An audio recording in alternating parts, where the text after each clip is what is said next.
Olá pessoal, boa noite, tudo bem? Estamos chegando aí na reta final do ano, dos nossos grupos cultivos. Foi um ano de muito trabalho, mas também um ano de muitas conquistas.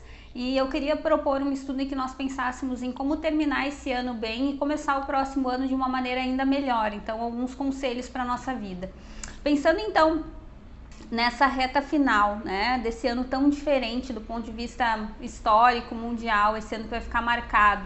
Eu tenho ouvido muitas pessoas falar que esse ano não conta, esse ano eu não faço aniversário, esse ano parece que eu não vivi. Então todas essas ideias que circulam, né, na nossa volta e até mesmo nas pessoas que a gente acompanha de perto, eu queria que a gente pensasse do quanto isso é significativo. Né, o quanto que nós podemos melhorar esse ano, o que nós melhoramos, o que nós transformamos, em que aspectos nós estagnamos também, e que nós pudéssemos pensar também que nós não podemos talvez mudar o mundo, o todo, o sistema, mas nós temos o poder de mudar nós mesmos, né? Nós podemos fazer isso. Então, a decisão mais assertiva que nós podemos tomar é essa reflexão interna daquilo que nós podemos fazer por nós, para que nós possamos ser diferentes já em novembro, para que o próximo ano nós sejamos ainda melhores. Então, o estudo número 1, ele vai falar sobre o maior mandamento, tá? E a pergunta então é, quem são os seus heróis? Quem são as pessoas em quem você se inspira? Então a gente vai conversar um pouquinho com o pessoal sobre isso e trazer essa ideia de que heróis, pessoas importantes, elas nunca são sozinhas, elas nunca constroem nada sozinhas, mas elas necessariamente precisam de outras pessoas, né? A ideia do Rambo, aquele guerreiro solitário lá que vence uma guerra, isso aí é fictício, né? O Zorro, um cavaleiro também solitário, isso são heróis imaginários, mas aquelas pessoas que de fato constroem alguma coisa, né? Então nós vamos pensar sobre isso.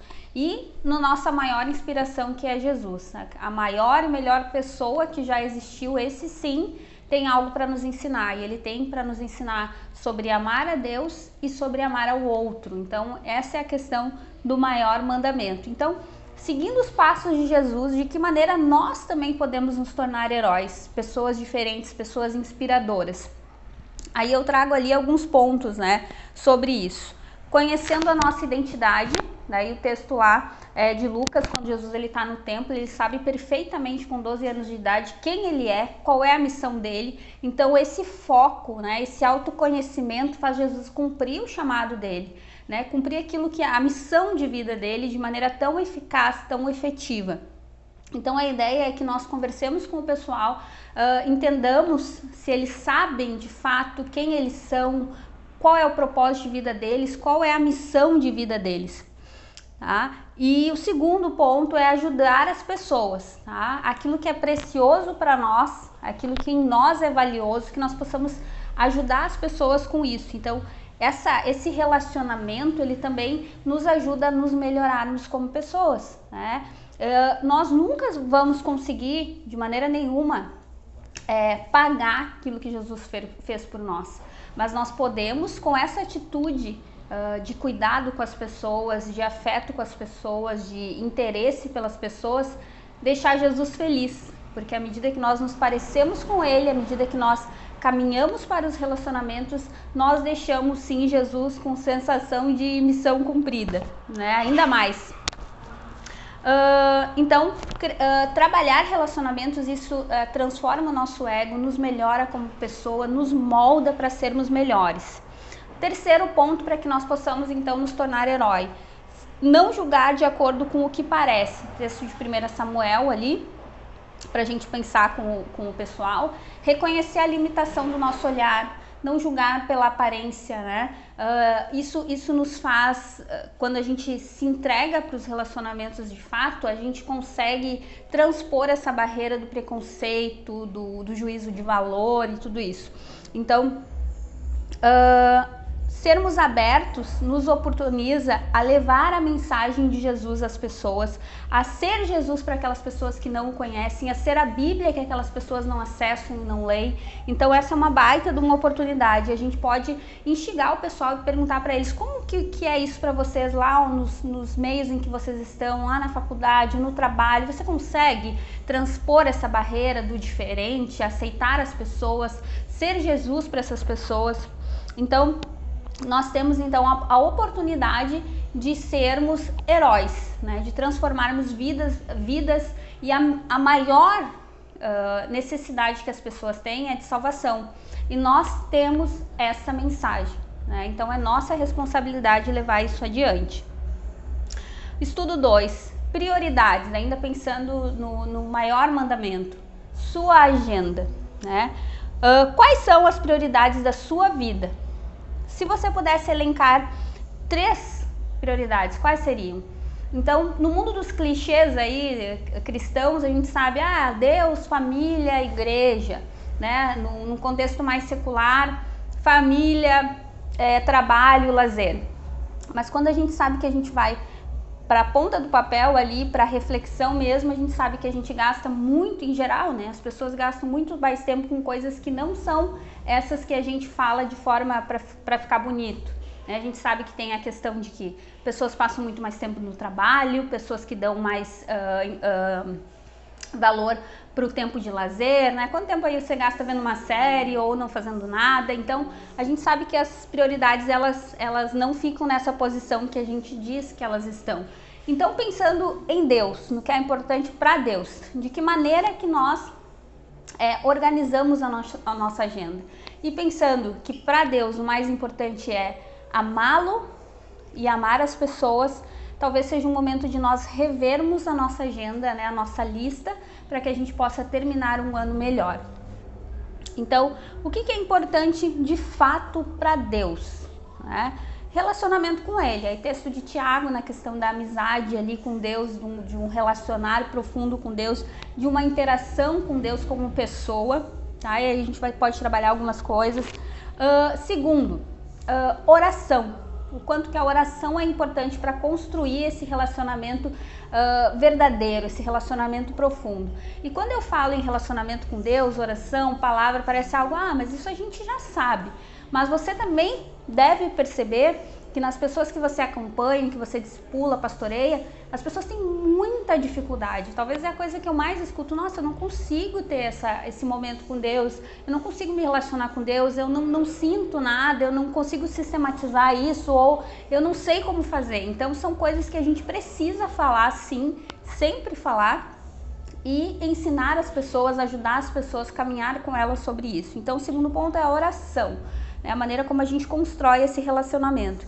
E o terceiro é a leitura da Bíblia, né? Que também é onde Deus nos ensina de forma extremamente didática quem Ele é, as coisas que Ele já fez, as coisas que Ele faz e as coisas que ainda vão ser.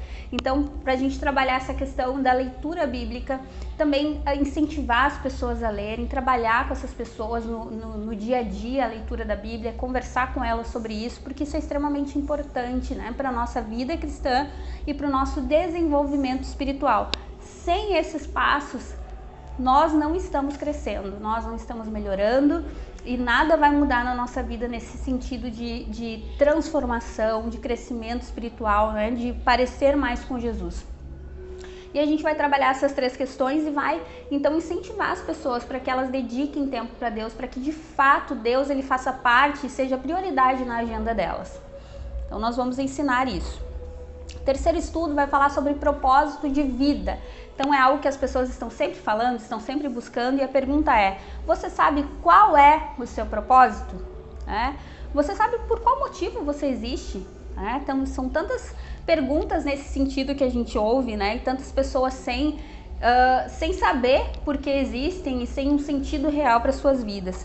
Então nós vamos falar um pouquinho sobre isso, sobre perguntar para as pessoas se elas, nessa introdução, se elas já se sentiram em algum momento deslocadas, né? Fazendo uma coisa que elas não têm habilidade ou que elas não estão confortáveis. Eu coloco alguns exemplos ali, né?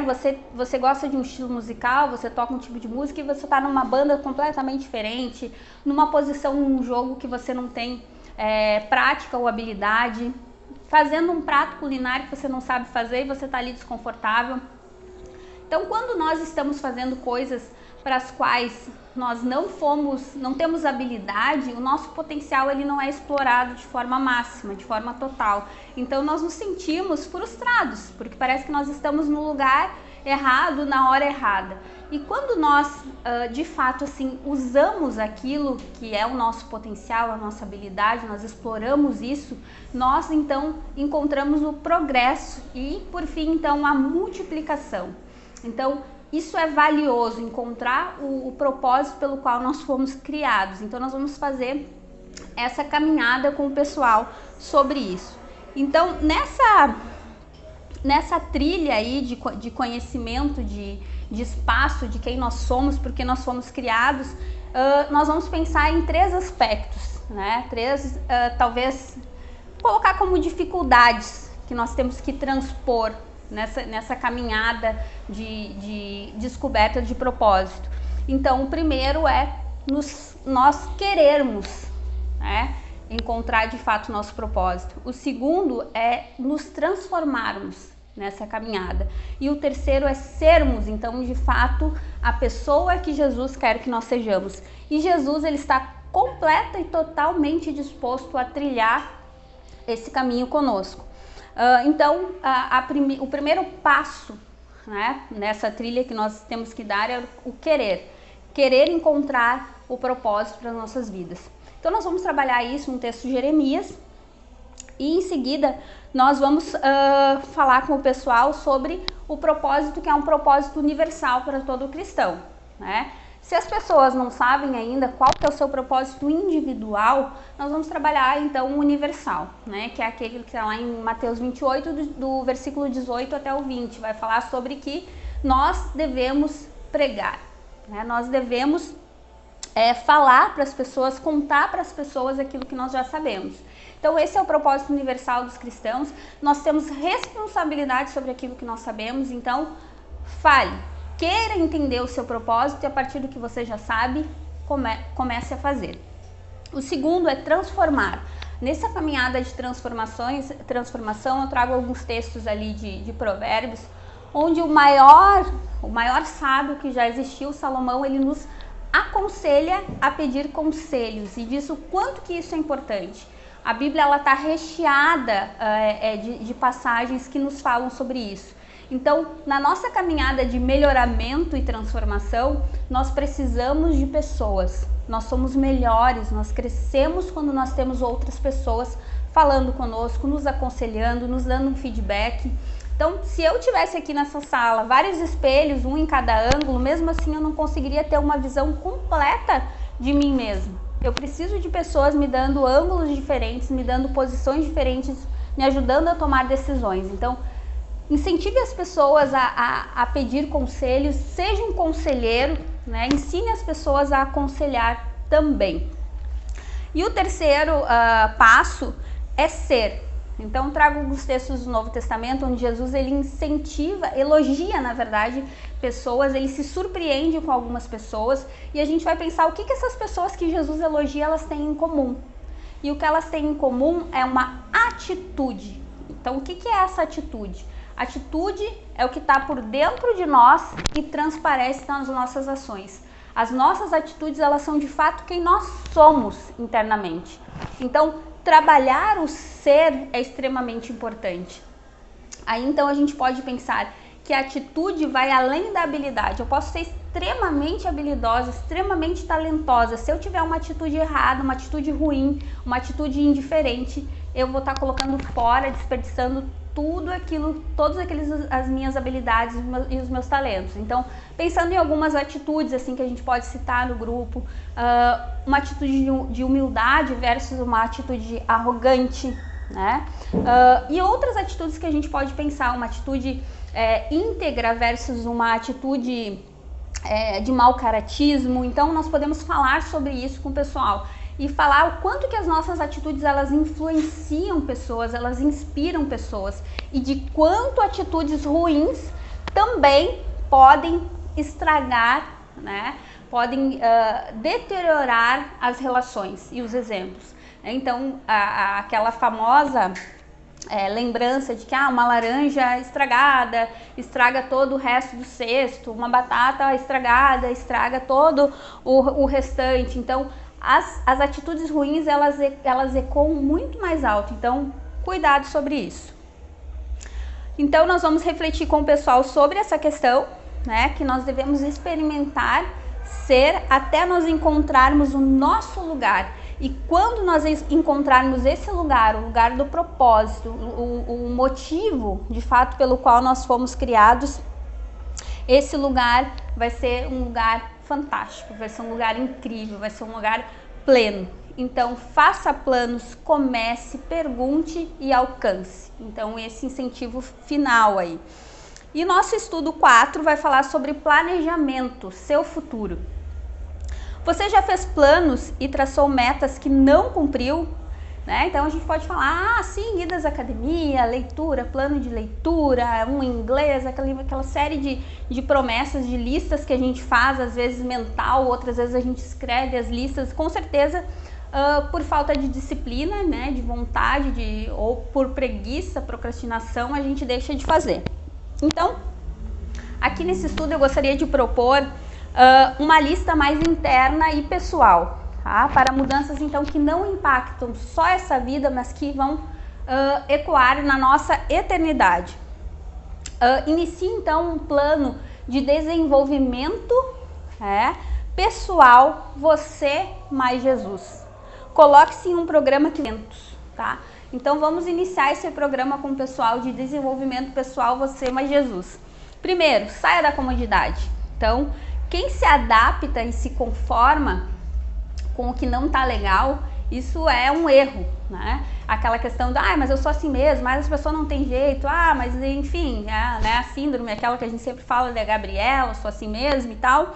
Então, não fique acomodado com quem você é. A gente sempre tem que melhorar, a gente sempre deve melhorar, nós sempre devemos nos transformar. Então, essa comodidade nunca deve ser algo que o cristão deve entender como, é assim mesmo. Não, nós sempre temos algo para fazer, para melhorar, para crescer, até o dia que chegar a eternidade, nós alcancemos então a estatura do varão perfeito que é Jesus. Mas, por enquanto que estamos aqui, precisamos pensar sobre isso. Então, eu trouxe um texto de Romanos 12 ali, onde Paulo ele fala sobre essa não conformação, né? Não se conformem com este século. O que Paulo quer dizer com isso? Não se deixem moldar, né? Como se fosse uma forma de bolo e você está ali no formato daquela forma, né? Então, para nós não nos conformarmos com esse sistema corrompido, né? Então, se nós estamos achando que está ok, nós devemos então dizer, Deus, me tira aqui dessa forma, me quebra, eu preciso ser transformado, não quero ficar cômodo, não quero me sentir acomodado com essa situação que eu estou. Então, o que Paulo traz nesse texto é a questão de nós transformarmos a nossa mente, então renovarmos a nossa mente. Então, nessa questão de querer mudar, querer a transformação, não estar satisfeito, tá? O segundo é a questão da integridade, tá? Então, integridade raramente se constrói algo grande, né, num negócio, por exemplo, a não ser que ele seja pelas linhas, seja traçado pelas linhas da integridade. Então, vou trazer alguns exemplos do posicionamento íntegro de Jesus frente a um sistema corrompido, frente a um mundo cheio de pecado, né, todo sujo. Jesus, ele toma decisões, sempre decisões íntegras e corretas. Então, nós vamos pensar sobre isso. Eu trago alguns textos aqui para nós pensarmos sobre como que nós não podemos e não devemos agir e interagir com o mundo da maneira como ele é. Nós precisamos manter aquilo que é íntegro. Então, aqui nesse estudo, depois nós vamos falar sobre motivação correta, tá? Então, eu trago ali os Salmos, onde Davi ele pede para Jesus, para Deus, sondar o coração dele, né? Se realmente aquilo que ele está fazendo tem a intenção correta, se tem alguma coisa que ele não está enxergando ainda. Muitas vezes nós fazemos as coisas no automático e aquilo não é de fato para Deus, não tem a intenção correta. E isso é muito difícil, às vezes, a gente assimilar. Então, pensar sobre a nossa motivação. Por que eu estou fazendo isso? Por que eu estou tomando essa decisão? Essa decisão que eu estou tomando realmente favorece a Deus? Ou é algo que eu estou fazendo para o meu próprio interesse, para o meu próprio egoísmo, né? Para satisfazer as minhas próprias vontades. Então, nós não somos capazes de avaliar as nossas intenções corretamente. Nós precisamos da Bíblia, nós precisamos de Deus, nós precisamos de pessoas para fazer isso. Então, você só será capaz de entender o propósito de Deus até que você tente cumprir aquilo que você já sabe. Então, comece fazendo aquilo que você já entendeu. E o estudo 5, que é o nosso último estudo, o título dele é Bússola. Então, o que direciona a sua vida? Como é que você toma aí as suas decisões, né? Que tipo de conselho você busca? É o que você sente? É o que você toma decisões sem pensar? Você é mais emotivo? Como é que é isso para você? Então nós vamos falar sobre isso, explicar um pouquinho como é que funciona a bússola ali, que é esse objeto de orientação geográfica, e pensar um pouquinho sobre o que Deus... Qual é o conselho de Deus para que nós tomemos decisões? Então, Deus sendo esse direcionamento para as nossas vidas. Então, eu trago ali algumas bússolas, né? A primeira é a bússola moral. Nossa bússola moral, nós devemos olhar para cima, que é Deus, é o padrão de Deus, é a ética de Deus. Aí tem textos para a gente conversar sobre isso com o pessoal. A nossa bússola histórica, nosso olhar para trás, né? Eu trago um texto ali de Provérbios, que fala para a gente não derrubar os marcos antigos, né? Não mexer nos nossos princípios, nos nossos valores, não negociar aquilo que a gente já sabe, aquilo que a gente já viveu, não negociar isso. Uma bússola direcional, olhar para frente. Então, se esforce para fazer aquilo e caminhe para você fazer aquilo para o qual você motivo pelo qual você foi criado, aquele alvo que você quer alcançar, e vai para frente, né? A inspiração de Paulo, ele sendo um perseguidor, ele passa a ser o apóstolo, ele mirou naquilo e ele trabalhou incessantemente para fazer aquilo que era o propósito da vida dele. E uma bússola, então, estratégica, olhe em volta, olhe além de si, do seu umbigo, olhe para as pessoas, né? Veja as pessoas que estão à sua volta, veja qual que é o propósito de Deus para a vida dessas pessoas, o propósito de você estar na vida dessas pessoas também. Então, não focar só em nós é algo extremamente importante para o nosso crescimento como cristãos. E olhe além, né? Olhe além do que os seus olhos podem ver, né? Planeje, vislumbre, tenha visões, tenha sonhos, né? E realize-os. Então, são bússolas de orientação para a nossa vida. Então, o nosso processo de amadurecimento, ele vai passar por essas situações. Nós precisamos focar em algumas questões que são importantes para o nosso amadurecimento cristão, né? E algumas atitudes que podem nos impedir, então, de cumprir o planejamento, de ser uma pessoa melhor, de terminar o ano melhor e começar um ano diferente. Então, tem algumas atitudes que eu trago aqui. Incapacidade de admitir erros, é aquela pessoa que não aceita, que acha que está sempre errada, e a gente conhece pessoas assim, e às vezes a gente pode ser assim também. Incapacidade de perdoar, guardar rancor nunca é positivo e nem correto. Inveja mesquinha, né? Desejo de igualdade no mau sentido, né? De querer ser e ter aquilo que os outros têm. Espírito crítico, né? Ninguém é totalmente capaz de algo, sempre tem uma crítica para fazer sobre. Então, essas posturas aqui que eu trago podem nos fazer desviar desse planejamento de sermos melhores. Então, a reflexão é que nesse final de ano nós possamos terminar bem, que o Senhor nos ajude sobre isso, com atitudes que favoreçam a Deus, e que nós possamos começar um novo ano executando aquilo que nós já entendemos que é correto, deixando a comodidade de lado e trabalhando para as nossas mudanças. Então, esse é o estudo desse mês. Se tiverem alguma dúvida, precisarem de alguma ajuda com algum texto, é só chamar, tá? Um abraço, bons grupos então!